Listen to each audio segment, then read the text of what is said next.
this week.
Good morning, everybody. Happy Tuesday. Roman, good morning. How's your day going so far? Good morning. It's going great. Not as good as yours, I guess. Commenting away on your post and replying to somebody like crazy. Hey, it's I think it's important for us to live in reality. And I say that with all due respect. Many times we shoot for the moon and the stars, but we have to be real with ourselves. And I think once people do that, I think there will be a lot more clarity. But nonetheless, a lot has been transpiring as of late. Today, Roman, we will be focusing on a certain poll that the Washington Examiner released yesterday, and I wanted to get your thoughts on it in regards to how this congressional race for District 34 is going to be looking in the very near future. I guess maybe we should let everybody know. I guess you and I, we're right, correct, that as soon as the maps came out and they were approved, signed, sealed, and delivered, you were going to have the return of the Queen. You're going to have the return of Mayra Flores into District 34. And so all those out there that were doubting you, doubting me, and doubting others that were saying that this was going to happen, well, good morning. Welcome to the show. Welcome to the big times. And now we're going to have, former Congresswoman Mayra Flores running in 34 again. And I think did you end up getting a copy of the actual whole poll, or at least the memo? I know the Examiner had some of the poll numbers or whatever, but not the actual memo. And I know it was posted and some other places, so I grabbed it. Did you grab it? You have it? Yeah, there we go. Okay. If you want to, you just keep it for yourself, and you don't have to, don't give my show page a thing. There you go. You can have it for yourself. You can share it. But yeah, that's the whole poll. So if you want to, where do you want to start? Where do you want to begin? Lead the way, Moses. Lead the Oh way. I, gosh, I I no. shall follow. I shall follow. No, no. Well, okay. So what happened here, guys? So please comment away if you have any questions. Feel free to ask us questions. We'll be on for about an hour because both of us have a meeting um coming up this morning, and at least I know Frankie's a busy man. I'm not right now, but I know he has something to do. So we'll only be on for an hour. So get your questions in. So what happened yesterday, last night anyway, or late yesterday afternoon? Mayra Flores released. Um, there was a story in the Washington Examiner. Maybe we can start there. You want to start there then, Sure. Frankie, Let me with bring it with the up. actual story? Yeah. So Mayra Flores, there was a story in the Washington Examiner, essentially saying that she was going to no longer be running in Texas 28, and she would be running in Texas Congressional District 34, the newly redrawn Congressional District 34, based on multiple factors, one of them being an internal poll that was conducted by her team over the last week. I know there was a lot of consternation, a lot of people were concerned. It's like, well, when was this poll done? And why, we don't have all the information. Is this poll even real? It's like, well, first off, the Washington Examiner is not going to be promoting, talking about a story or interviewing Mayra over a fake poll. They are reputable news outlet out of DC, a conservative news outlet. They're not going to be doubting a poll done by a pollster that has done polling throughout the country. And this poll company did the polling for Mayra Flores uh, last cycle. In fact, if you go back to, I think it was June or July of 2023, when she announced that she was going to run a second time against Vicente Gonzalez, she used a poll from them. And at the end of the day, the margin between Vicente and her stayed roughly the same the entirety of the campaign, from the beginning of her campaign to the end. Her pollster is good. They can read things in their numbers and how they're doing it, and their technique. And when you do internal polling and you pay tens of thousands of dollars, which I'm going to assume was paid out just because, that's what happens in internal polling, which is why internal polling is so much better than public polling, that, this was a real poll. So you had a story in the Washington Examiner. I think you're pulling up the story from Newsbreak. And it talks about her decision. And I guess we can go there and then read a little bit of it. And if Frankie wants to talk about it, and then we'll go into the actual poll, because for whatever reason, the Washington Examiner did not share the memo. And the memo is now out there. And so that now we can discuss the memo. Sure. Let me read the article very, very quickly to catch up. Want to make it bigger so we can. Sure. Some of us are not don't have the best eyes like you do now. It goes on to read, former Republican Representative Mayra Flores, who announced her bid to unseat Henry Cuellar earlier this year, is returning to her original district and mounting her third comeback campaign against Representative Vicente Gonzalez. Flores announced in April that she's running to challenge Cuellar in the 28th district after losing twice over the last few cycles to Gonzalez in the 34th district, where she briefly served as Can the I stop there real congresswoman. quick?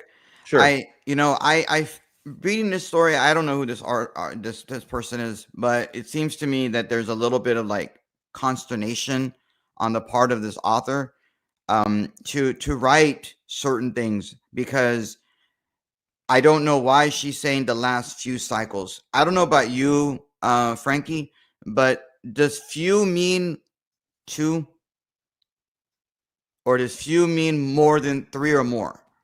More.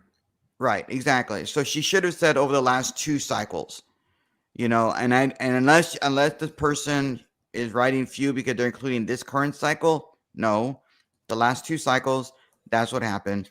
And she okay. So I just want to make sure it's not more than 3. Don't make it seem like it's like a long time ago. It's only 2022 and 2024, those 2 cycles.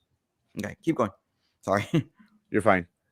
Um, Flores announced in April that she was challenging Cuellar in the 28th district after she lost over the last few cycles to Gonzalez in the 34th district, where she briefly serves as a congresswoman. But Flores has changed her plans after Texas redrew its congressional maps, adding 5 GOP congressional seats and widening Republican margins in existing districts. Now, internal polling shows Flores would overperform the declared GOP candidates, running to unseat Gonzalez in the 34th district. And because of this, she will no longer challenge Cuellar. After redistricting, the 34th district is a lot more leaning Republican. And we believe that the best decision is for us to continue the work that we started back in 2021, Flores said in an interview with the Washington Examiner. Flores, the first Mexican born female member of Congress, served in the House as the 34th District Congresswoman from late June 2022 to early January 2023. She won a special election to replace former Democratic Representative Filemon Vela Jr., who had resigned and flipped the district red for the first time in over a decade. Can we stop there for a couple of comments? I'd like Sure. to add some context. If you one is that the map that she won in is like 3 maps ago. We have the new map that she's going to run in, which includes most of Nueces County, with the exception of like 50,000 voters and the more Democratic leaning areas of Nueces County. Going to include all of Clayburgh, all of Kennedy, all of Willacy, and all of Cameron. That is the map that she is running in. The last map, or between the map that was approved for her to run in for the election in the November election in 2022, is a map that includes all of Clayburgh, Kennedy, Willacy, Cameron, and not most, but like a third or half of Hidalgo County, which is completely different than the map that she won in the special election, where she won in, and that was a more Republican favored map. Now, when it was originally drawn, it was not a Republican favored map. It wasn't.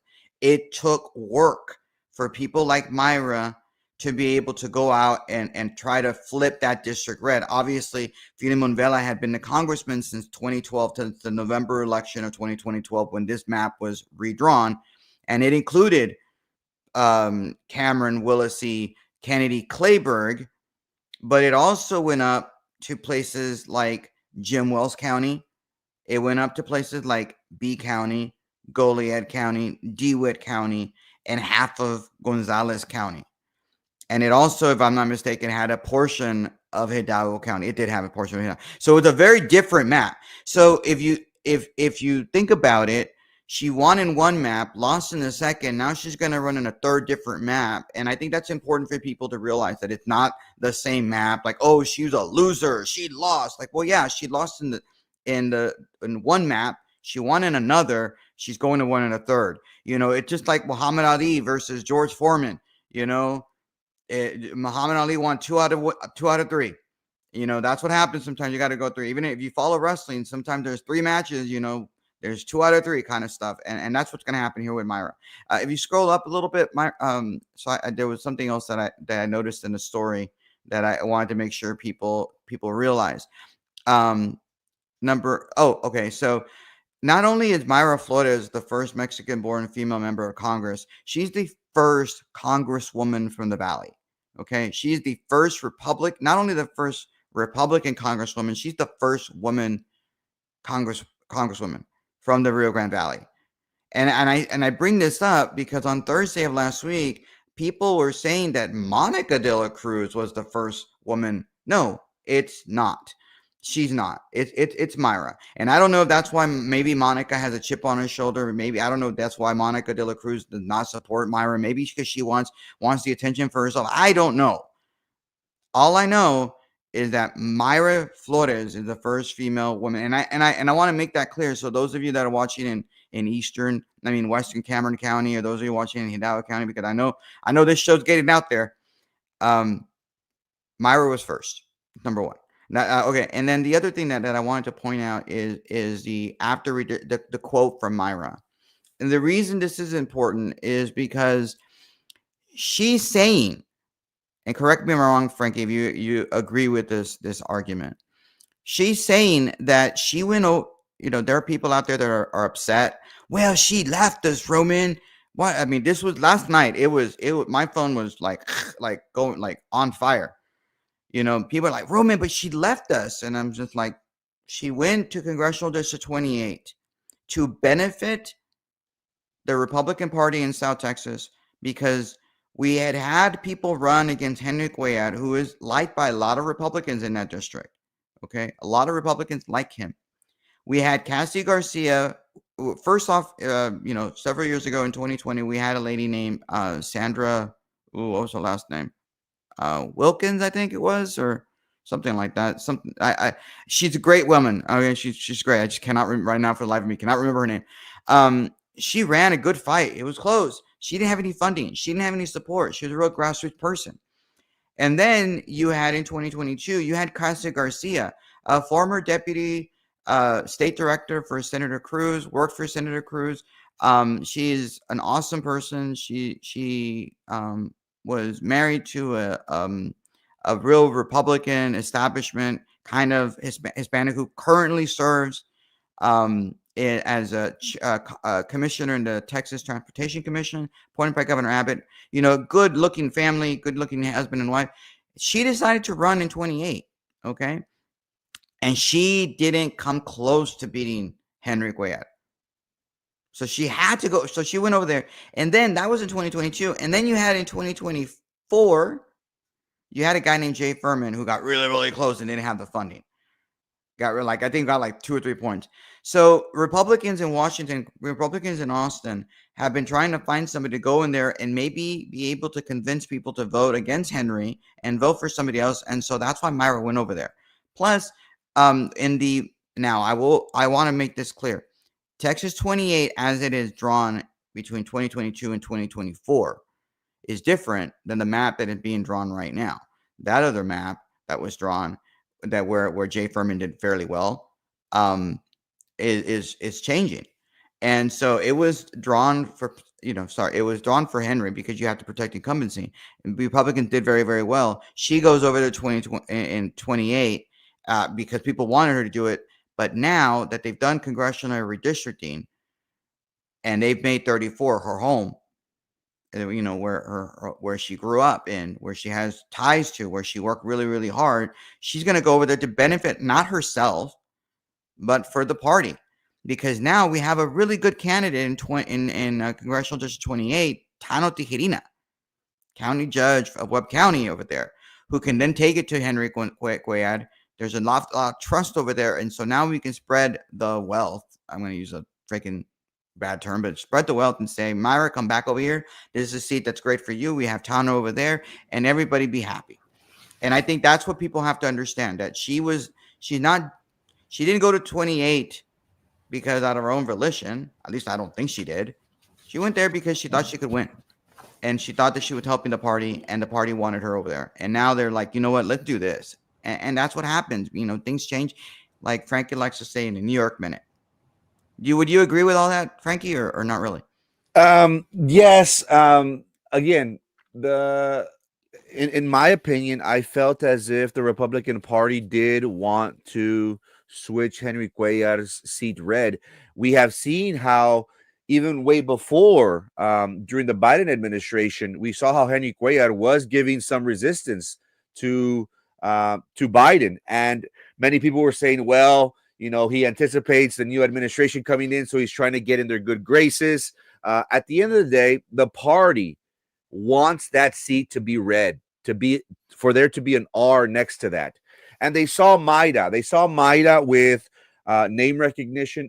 I like to describe her as a trailblazer. Look at the amazing work that she did here in South Texas, Cameron County, to be, for us here in particular. She did all the legwork. She did all the grassroots. If it wasn't for her, possibly other Republicans wouldn't even be noticed. And the party recognizes that. And a big thing about this map, this new congressional map, was that Now it favors the GOP. So, in my opinion, if something isn't broken, don't fix it. You have the perfect candidate. She lost this November by 5,000 votes. What is that? 2%, 1%. Well, Um, well, it was 2.5%, but really it's like 1.5% if you really think about it, because she got to 48.7%.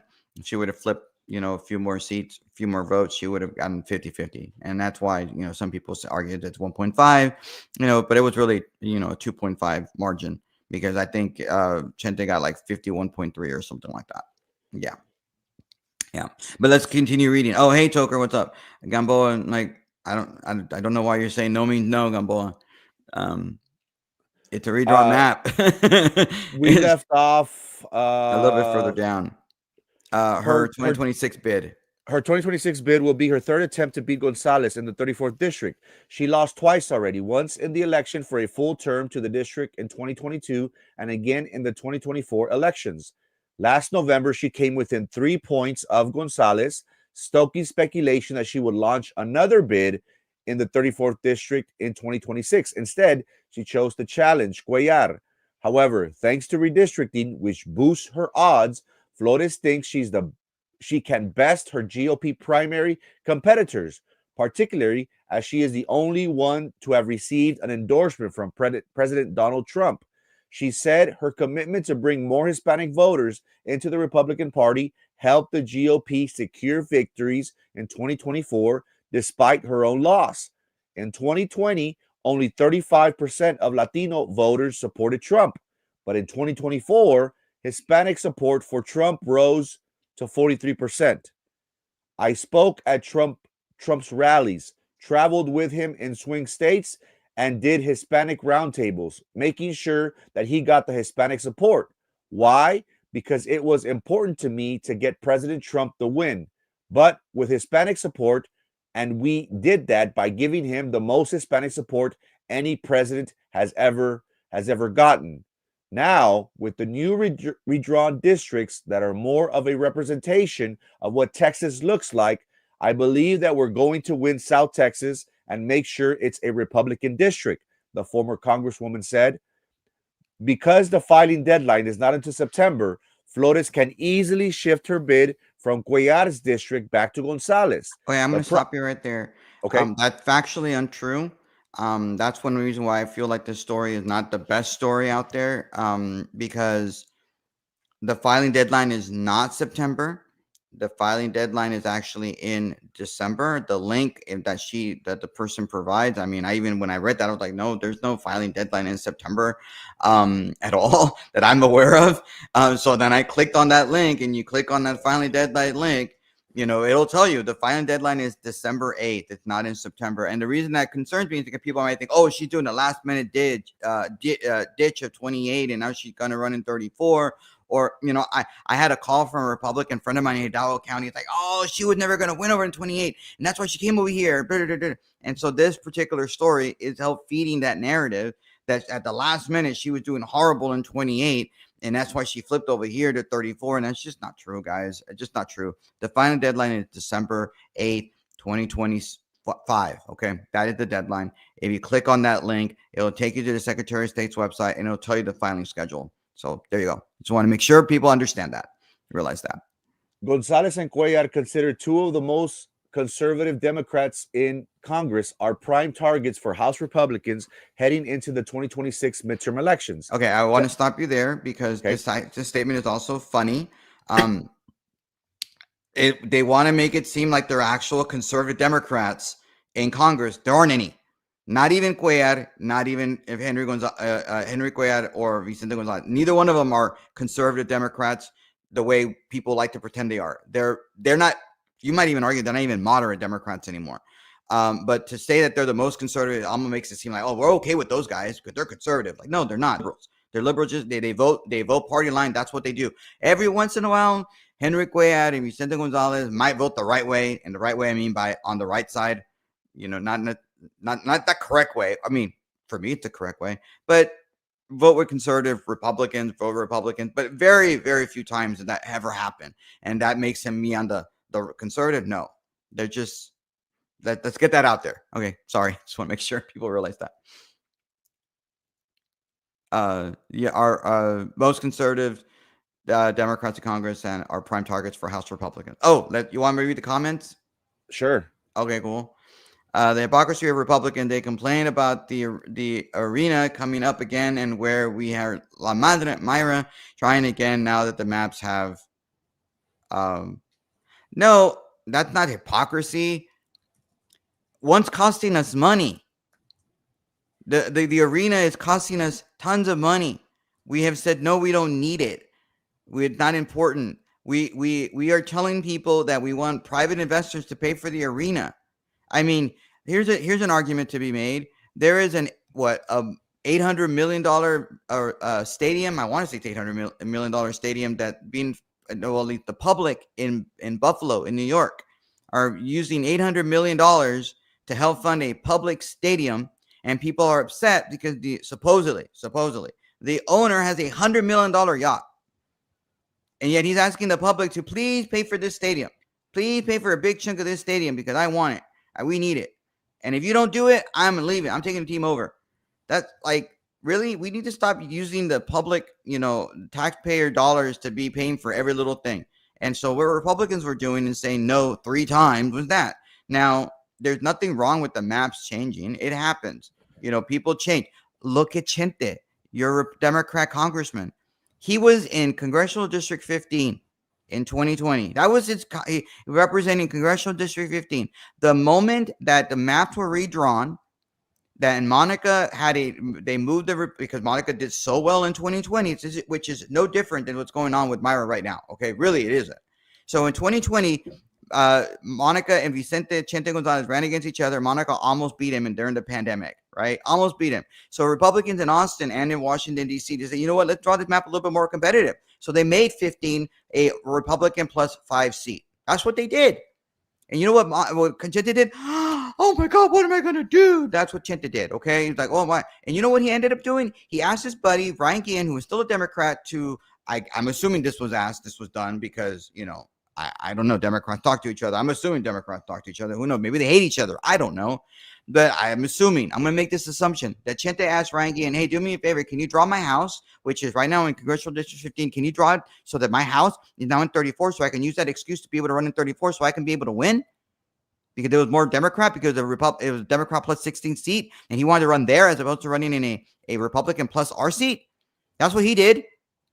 Oh, but now it's only Mayra's fault. Oh, because Mayra's doing it. Let's blame Mayra, but let's not talk about what Chente did. And you know what's going to happen? Probably his house. We don't even know where his house is drawn. I just know it's no longer in Congressional District 34 because his house is in McAllen, which is no longer in 34 in the new drawn map. So where is he going to run? Is he going to run away? Is he going to run someplace else? Is he chicken? What is he going to do, Rosemart? Tell me. What is he going to do? Okay, I'm done. Rant over. Did I do okay there? Did I do okay? I hope I did. You did it right. You did I'm it really right. feisty today. Let's finish with the article. Okay. Gonzalez and Cuellar considered 2 of the most conservatives are the prime targets for House Republicans heading into the 2026 midterm elections. Democrats only need a net gain of 3 seats to regain the House majority after 2 cycles, following historical trends that the lower chamber flips to the party opposite the White House in midterm elections. The latest redistricting war has pitted Republicans and Democrats against each other, as California Democrats seek to draw their maps in an attempt to offset any GOP wins in the Lone Star State. Other blue and red states are now considering gerrymandering, spurring nationwide calls to prohibit redistricting into the next census in 2030.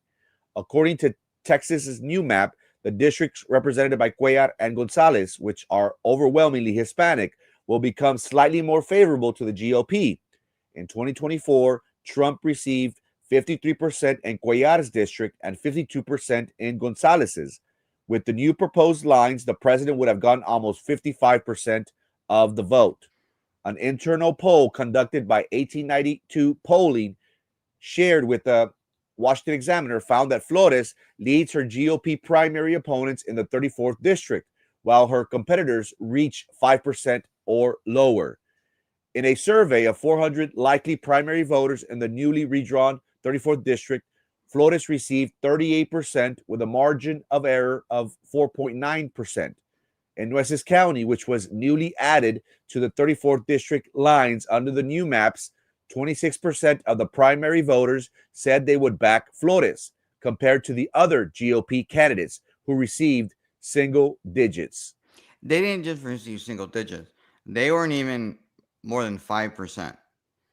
Like we're not talking like, oh, they were 9. They did not receive very well many votes. And so I guess at that point, they talks a little about the story talks a little bit about Eric, and talks about that he announced he's the army, that he's an army veteran, and that's what he is. And he had announced, I guess he had a kickoff last week on Wednesday. Um, and he apparently got the most votes out of the other people that ran, which is in this poll that is out there now. So people can discuss it and look at it. So let's talk about that poll, Frankie. Um, and what you're kind of looking at is a 3-part poll. The one poll you need to look at, the main poll, is the entirety of the new map, right? Which includes Nueces County. And in that map, Mayra Flores is at 38% out of 100%, right? And 51% are undecided in the Republican primary.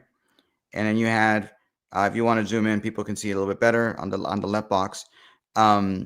You had Eric Flores get 5% of the vote. Bam Morales, who at the time was still in the race, had not announced that he was not going to run. Maybe now we know why he was probably not running, because he was getting 4% in a poll, even though he's been running since like March or something.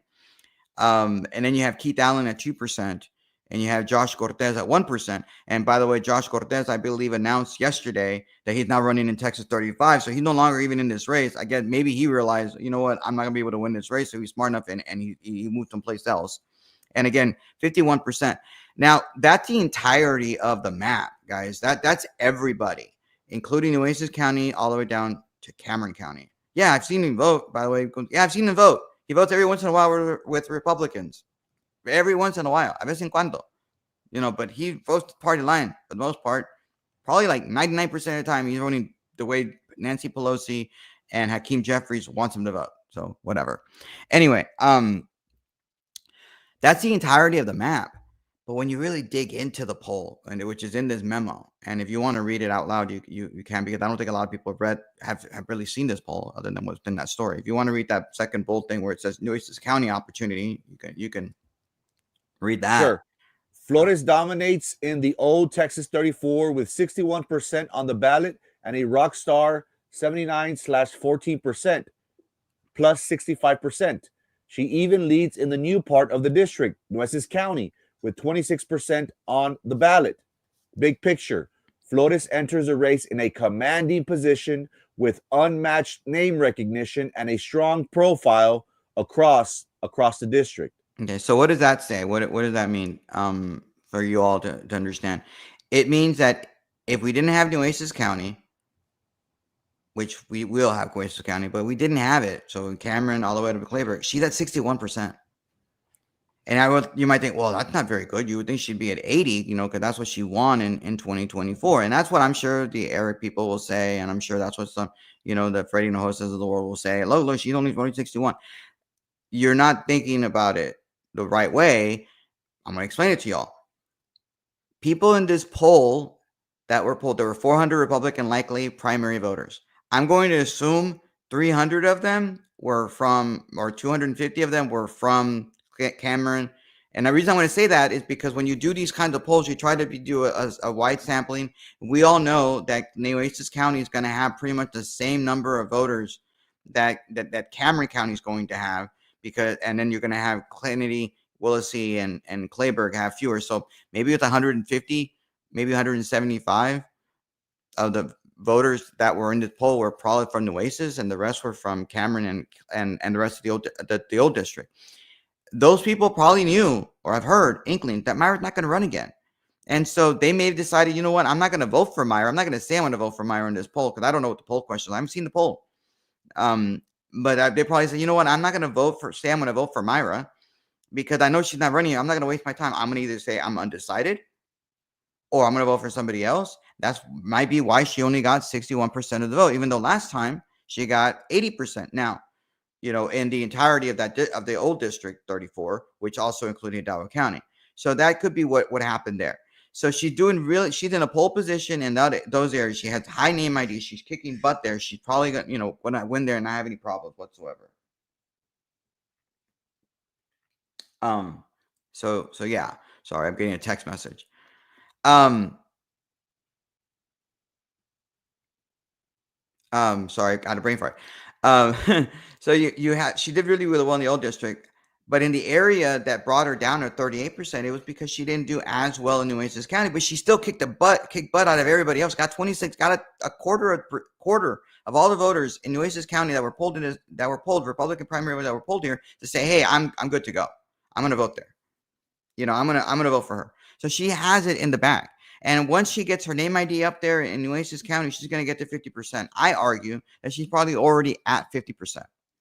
And the reason I'm going to say that she's probably already at 50% is because those people that thought, oh, she's not running here, but the moment they find out she's running, they're going to vote for her. They're going to change their mind. They're going to flip. I mean, Frankie, I think either yesterday or the day before yesterday, you were saying that people had contacted you from the event that Eric had and saying that, oh, is it true that Myra's coming back?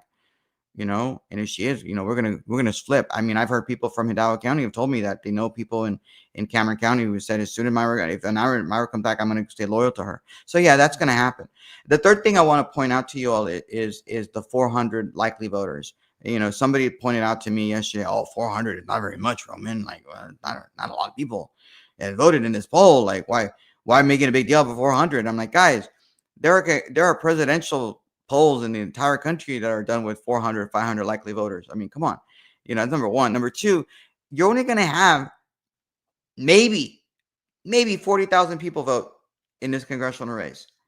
Maybe in the primary. And I say maybe because in the presidential election of last year in 2024, there were 21,000 that voted in Cameron. I mean, 21,000 that voted in Nueces. There were 16,000 that voted in Cameron. And then there were 3,000 or so that voted in Clayburgh. And that didn't even, when you do all that math, it comes out to, and then the cows and Wellesley, 40,000. That's in the presidential election year. You're not going to get that number. You're not going to get 40,000 people. It's going to be less. So at the high point, you're going to get 40,000 voters. So 400 likely voters is a pretty good number to get a gauge to say, yeah, this is a reputable, good poll to use. For me, the race is over. Myra's going to be the nominee. It is what it is. I think you're muted. Playing the devil's advocate, Roman, is there much to look into in regards to the purple 51% undecided? Is this something to where, they're going to wait until they have the final two candidates, so to speak, to see who they want to cast their vote for? Should we read much into that 51%, Roman? No, I don't think so. Again, you're looking at people that probably are in Nueces County. They're undecided. That didn't know. Again, they didn't know that Myra was running, at least in the old map.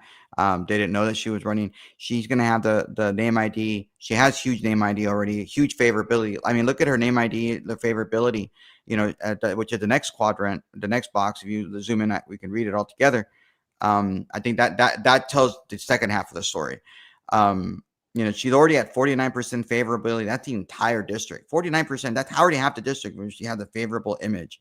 And right. She has an unfavorable image of 7%. And that is what it is. I mean, there might be people that, hey, let's give somebody else a chance or whatever. It is what it is. People, not everybody likes her. Maybe they don't like a particular one vote that she did, or maybe she said something that irked them or whatever. That it is what it is. But if you look at it, nobody's ever heard of her. I'm sorry, I misspoke there. 29% have never heard of her, but 15% have heard of her, but they don't really have an opinion. Those could be the people I know saying, hey, we've heard of her. We think she's okay, but I don't know. I haven't decided. I don't know what I'm going to say. But she's already at 50%, favorability factor. It's fine. She has enough name ID. She's going to have the funding necessary. I think this poll is going to potentially dry up Eric Flores' race, who has a lot of money. Now, the question is, what's going to happen with Freddie and Jose? Is this poll enough to be able to say, no, I'm not going to vote? Like, God, dude, seriously. Like, some of the people commenting, really? No, EK, no. That's not even, she's constantly saying things that are talking about, defending Hispanics. Come on, like, no. Like I don't even know if I should even bother, commenting on it. Anyway, keep going. Um, because I know we gotta leave here in like what 15 minutes or so. And so yeah, so she already has that. So I'm not scared of the 51%. Again, there are people that probably didn't want to vote for Myra because they didn't know she was running and didn't know about the other guys. I mean, look what they were polling. I mean, when you add in the Josh, Keith Allen, Eric, and Bam together, they had polled 11%, and she's already at 38%. It's going to take millions and millions of dollars for somebody like Eric or even Keith Allen to be able, or even Freddie Nohosa to get their name ID up enough to be able to catch up to Myra. And I'm not sure they're going to be able to get it. And it's my understanding, because I could tell by people in Hidalgo County who had gone full bore supportive of um of Eric. They're like, what? I mean, some people were just like, well, we don't even know when the poll was done. We don't even know, was this like a month ago before Eric announced? And people like, well, we don't even know. And it's like, guys, the poll was done last week. And the reason I know the poll was done last week, because people that were polled, hey, Roman, I got this poll. And they sent me a couple of screenshots of the poll that they polled. And I know it happened last week. And I'm going to assume that this poll was done last week. Also, it had to be done last week because there was a change between the special session 1 and special session 2 of the entire state of Texas map. And there needed to be, I'm going to assume her team had to make sure that the map that they were going to poll in is the map that is going to be used. And we didn't know what the new map was going to be until the weekend before. So this poll was done last week. So guys, in Hidalgo County, stop doubting it. This poll has happened. It happened last week. It is what it is. And here's the other thing. People have, if you're a Republican in the Valley, why do you doubt this poll? You worked hard along with Myra to help elect Republicans like Myra. If you doubt this poll, you doubt your own work. You doubt whatever you've done as a Republican, as a grassroots activist. So why are you doubting yourself? Why are you doubting the poll? You made an interesting point, Roman. You stated that this might be the beginning of the end to Eric Flores's campaign for District 34. How would you say that this affects him and other parties, other primary candidates that are seeking big donor money? Is this going to affect them down the road? Is Myra going to be able to use this and say, "Hey, look what's out here.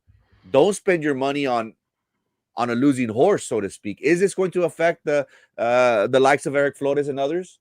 I would assume so, but is it going to affect him right away? No, because Eric has been fundraising for this race since he sort of announced, had his team going and was making the rounds in and around DC and Dallas and Texas and trying to get money, raising money. He has the support of Monica De La Cruz helping him, introducing him, sending out, donate to him. So he's probably going to raise a lot of money. His family has money. He's a lawyer, he's an attorney. He's probably been saving money. So I can foresee him raising, 500,000, $600,000 in his first quarter if his race. But I also think that, yeah, that's great. That Myra's going to raise a ton of money, probably raise more than that, especially now with this poll, now that she's running in 34. And the spin is going to be on the Eric side. Look how much he raised. If he got really close to whatever Myra got, you see people want change. And it's like, yeah, but no. I mean, why are we going to throw money at a different candidate? Because you're going to do well in your first quarter, at least the professional campaigns on, and then they're going to, trickle down. They're going to trickle down. They're going to, have a downward trajectory. And that's what I'm going to assume is going to happen. And again, it's going to take a lot of money for Eric Flores to be able to get his name ID up. It's going to take a lot of money for him to be able to convince people to vote for him. And I guess his argument is going to be substance, and don't be supportive of Myra. But at the end of the day, Republicans are going to be loyal to Myra. They're going to be like, hey, she's cool. Why are we going to waste our time with a new person? This is, she did really, really hard. I mean, she's taken the slings and arrows of the Democratic side, the socialist side, attacking her because they think she's not cool and mean to her skin color or mean to her race or ethnicity. That's a charge that she's gotten. That's a charge that me and you that have gotten. Why? Because we're Hispanic, we happen to be conservative, and we don't toe the line of a bunch of communists that has become the Democratic Party. Commies. So moving forward, it seems as if Eric Flores is going to have an uphill battle in regards to name recognition. The advantage that he has is that he does have a congresswoman that will be parading him around, will be introducing him to to important people. But the interesting thing, Roman, is who is going to get that endorsement? Mayra um, in the press in the Washington Examiner, she did state that, hey, I campaigned with President Trump. I was part of those roundtables. I helped him in his quest to become president. Now, moving forward, President Trump has endorsed her previously. Could we make the argument that President Trump most likely will endorse Mayra Flores in this GOP primary? Well, I can foresee that Monica de la Cruz, Congresswoman Monica de la Cruz, is trying her damnedest to get President Trump to endorse her boy, her candidate. I mean, I heard her speak on Thursday night and introduced everybody to Eric. And Eric, we have recruited candidates just like Eric, even though she knew, everyone in the room knew that Mayra was considering running in 34. Or maybe they didn't. Maybe they were like this, had their blinders on, and didn't want to pay attention to that. But so I can foresee her trying her best to get President Trump's endorsement. And I can foresee that people that have given that are some donors that have donated money to Eric, trying to get the Trump orbit to want to support Eric. I can foresee all of that happening. And if it's not happening, I would be shocked, honestly, that they're not trying to get the Trump orbit to get President Trump to support Eric. But the argument, though, that people would make in the Trump world, the Trump orbit, not to support somebody like Eric and say, you know what, let's just go with Mayra. The main argument is that Eric Flores was a Biden federal prosecutor. And he left the Biden administration shortly before Trump came into office. And he joined the Biden administration in 2022. That right there may cause President Trump and his orbit to say, do we really want a person that worked in the Biden administration? Now, are there people that are Republicans that work in the federal government during, the Obama administration, the Biden administration? Yes, of course. Are they Democrat that worked in the federal government during the Trump administration? Absolutely. It's called the deep state, right? So yeah, it happened. But it's a little bit different here. And it's just, maybe it's a nuance, but Trump is a smart man. The Trump world is a smart man.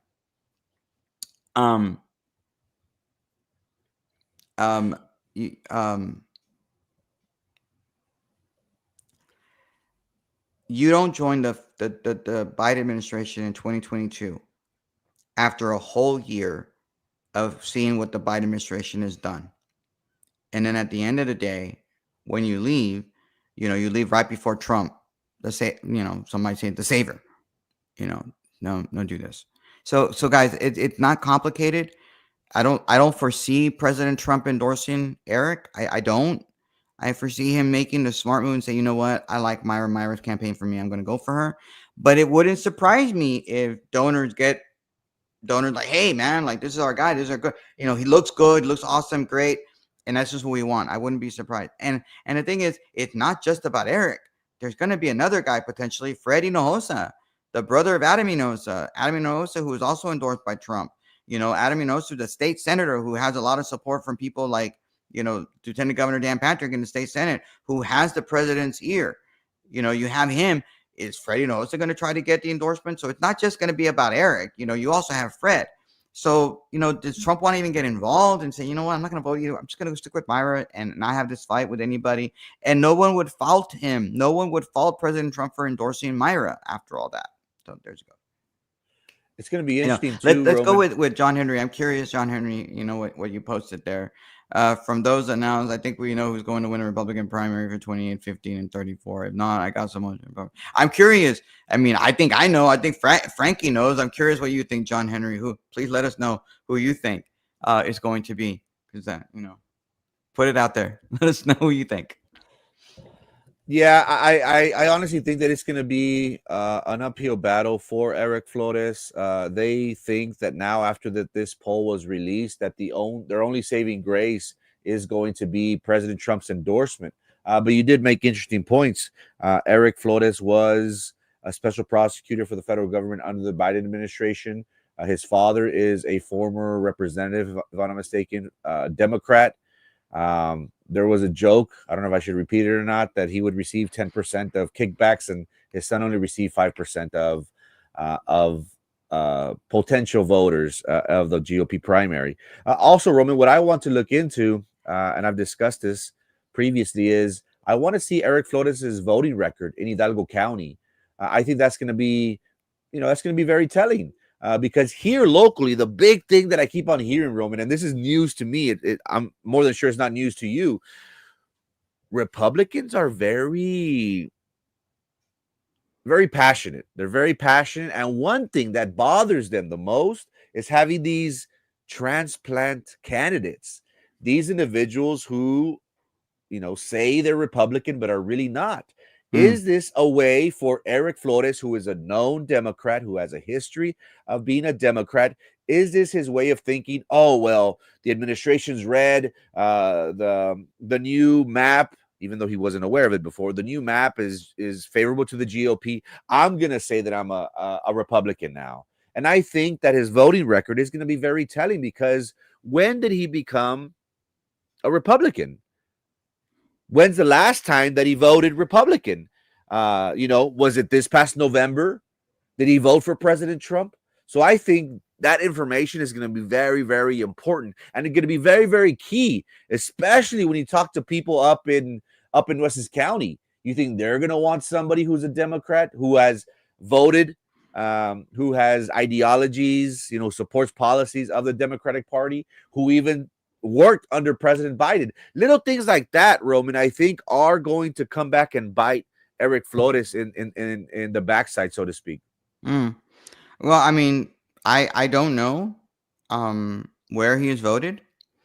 I don't know, and the thing is, you're not a Republican just because you voted for a Republican presidential candidate in the presidential election years in November. And what makes you a Republican in the state of Texas is not a card. What makes you a Republican in the state of Texas is voting in a Republican primary. And if you vote in the Democrat primary, it makes you a Democrat for that year. Now, there are instances where people vote in a Democrat primary, that people are Republicans. You had a situation in 2020 where people knew that Trump was going to be the nominee, and they decided to vote in the presidential election in the Democrat side because they wanted to vote for Bernie. It was Operation Chaos, part due. They were Republican that voted in 2008 or 2012. I don't remember. I think both of them. Well, maybe in 2012, that voted in the Democratic primary because they wanted to cause more of a fight between they would have been 2008 between Clinton and Obama, and they voted there. So there are instances where Republicans say, I'm going to vote there, vote in a Democrat primary for that reason.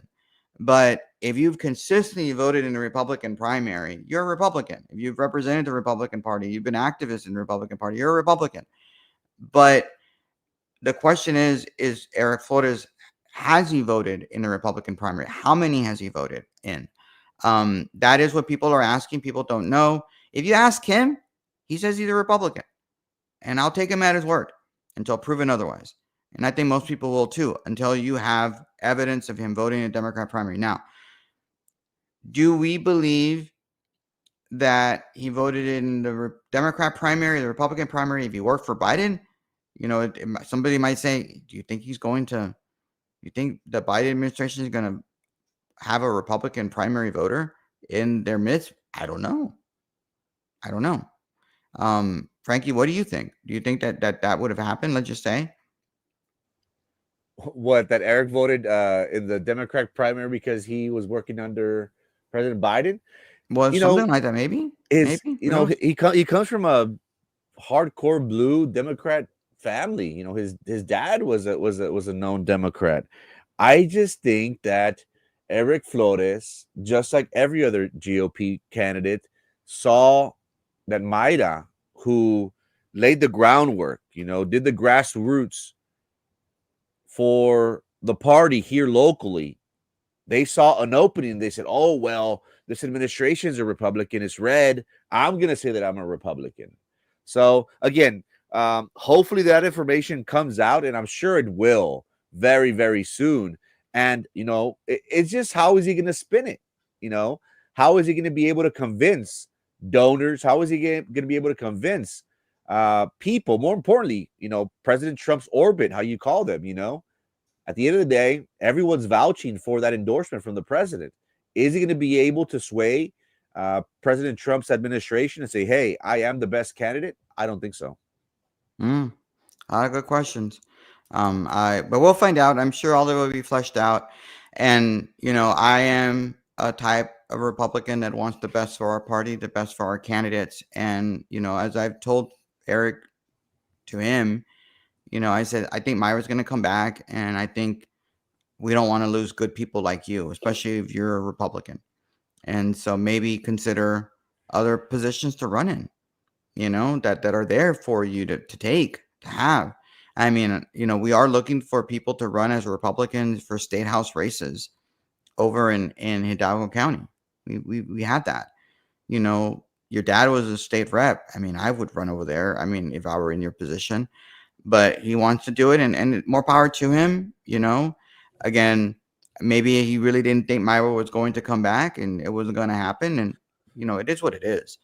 But I still believe that somebody like him, if there's a future for him in our party, and we don't want to lose smart, talented, hardworking individuals. Uh, Sometimes you make a decision to run in someplace else. I mean, look at me. I mean, many times I've had people say, Roman, you should run. I mean, your Theo desperately wanted me to run for BISD. And I said, you know what? There are other better people than me. Sometimes, you think about, I'm going to do it. And then, you know what? No, you change your mind. And so it's not embarrassing. Who knows?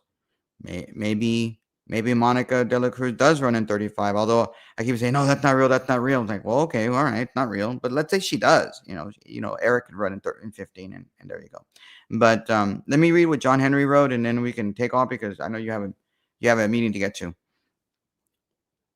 Lots of funding, resources, time, and sacrifice have been poured in Texas 34 by Mayra Flores' campaign and family. Myra's concern needs to be focused on Vicente Gonzalez. Even with more favorable condition, he is the incumbent and appeals to moderates still. And, there's a lot of truth to that.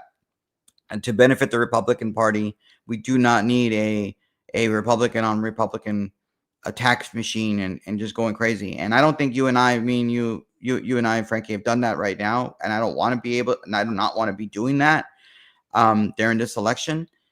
We want to be taking it to the Democrats, but sometimes Republicans have to hash it out, and I just really hope it doesn't do that, guys. I really don't.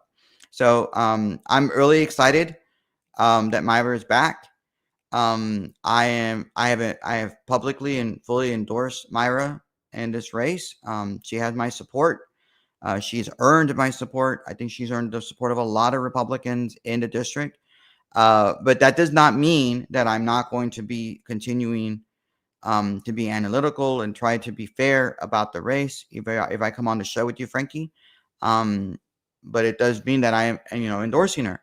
And I have done election coverage for KRV for many, many years. now in the local talk radio station, and people, even though I've endorsed individuals, endorsed candidates, it does not mean that I'm not going to be doing what I believe is my job, and to be fair and analytical, and give you what I think, my honest opinion, without being biased. So you're still going to get that from me. But yes, I like think yesterday was asked if Ira comes back, would you support her? And I said I would, and she's announced, and she did. She has my support. And I don't know about you, Frankie. I don't know if you're there yet, but I don't blame you for not being there yet. I've been one of her biggest supporters since 2021, 22. I was saying that I got a lot of flack from a lot of our friends that are very close to Congressman Vicente Gonzalez. Heck, some of them even worked for him.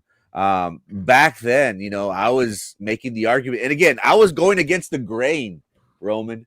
So I believed in her back then. And if you don't believe me, go to my YouTube page titled Frankie Olivo TV. Go all the way back to 2021, 2022. You could see the videos of where I'm attacking Vicente, China Chente. There was a time where he didn't pay his taxes. I was talking about all that. Little things like that. I've been one of her biggest supporters. I'll continue to be her supporter because I believe in her. I believe in her message. And I think we need somebody. We need somebody like her to move this area forward. The biggest reason now, Roman, is this area, as much as the Democrats don't want to admit it, it's slowly shifting red. And we saw that, we saw that in 2016, we saw that in 2020, but more so, we saw this past election of how border towns, or let's stick to here, South Texas, but, border towns, South Texas, they're slowly neck and neck. If not, some counties, they were Republican. So I think we're beginning to see that people, aren't about this wokeness. People are starting to see past that. And are starting to see that, what has our area, have we benefited from democratic policies? We can argue that no. We are still one of the least educated. We're still one of the poorest areas in our nation. We've had open borders. The previous administrations have focused more on not addressing our needs, but other needs. And I think it's important for Hispanics to and I think they are slowly realizing that moving forward. Yeah. Roman Perez, thank you so much for your time. I know, Frankie. I know we are busy this morning. Let me know if you want to tune in tomorrow, Roman. Yeah, I'll let you know. I'll let you know later today, I guess. But guys, good luck and thanks for listening. And hopefully I'll be on the show. Not as I don't want to be on the show all the time because it's still Frankie's show. I know Frankie has scripts that he's been waiting to do. But I think he wanted me on to be able to talk about this. He's been waiting for this. So good luck. Have a good day, guys. Again, Roman, you're always welcome, my man. I do have stories lined up, but it's things like this. Yesterday was breaking news, and we just cover. Hold on, I got a text message, and I think I need to read it because. Oh no, never mind. No, but we do. I know you got to go, and I don't want to keep you. Yeah, I got to go. Anyways, things take precedence. Again, yesterday was breaking news that Mayra Flores was going to come back, so it was only appropriate for us to talk about this morning. Again, you're always welcome.